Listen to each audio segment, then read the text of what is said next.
Hi, Jordan and Lisa. It's Victoria Vasile here.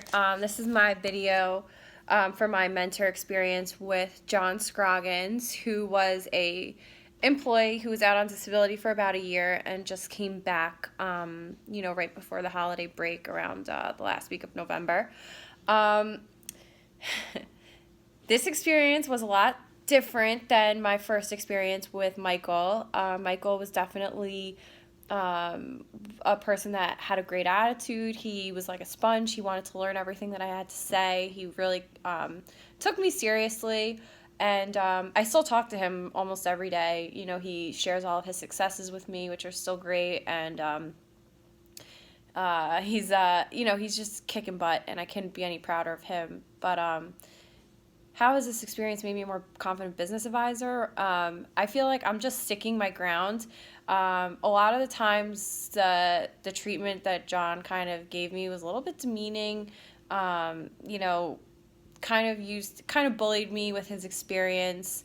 But I wasn't backing down, and he wouldn't go out in the field with me. He would only sit down and have lunch. I would role play with him and give him a little bit of a run for his money, and he would do the same to me, which is totally okay. But I just feel that from that experience, having somebody who used to be doing really well with NNI growth, and he was never a real new business person, always had a really poor attitude towards doing that aspect of the job, and just kept always telling me how great he was. And I would give it to him and say, well, get out in the field. What's going on? How's your pipeline? What's going on? Is there anything I can help you with? Any calls I can go out on you with? And he kind of just kept saying, no, I'm good. I have it under control. And then would ask me well, have you gotten any sales today? And, yeah, I did actually.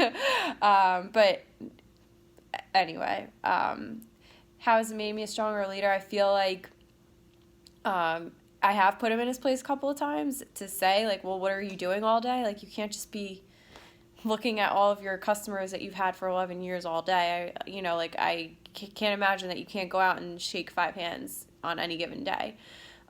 So, that put him in a spot, and I think that I did it in a respectful way, not saying hey, well, why aren't you doing this? Well, oh, did you do this? Because that's just the expectation, right? Is that we're supposed to just go out there, shake hands, service our clients, do whatever we have to do to keep everybody happy.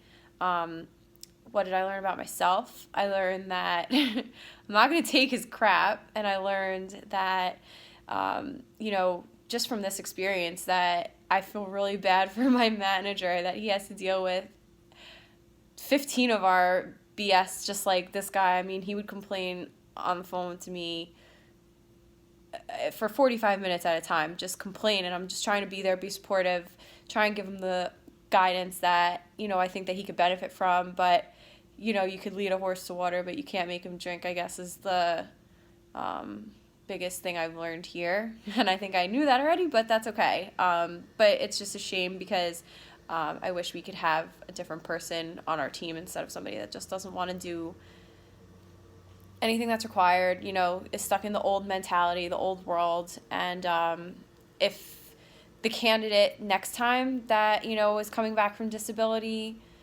wants a mentor, I think it's really going to have to be up to the director. And, maybe you guys as the mentor advisors should talk to them too to make sure that it's a good fit. And if it's not a good fit, then I wouldn't waste anybody's time. Not that it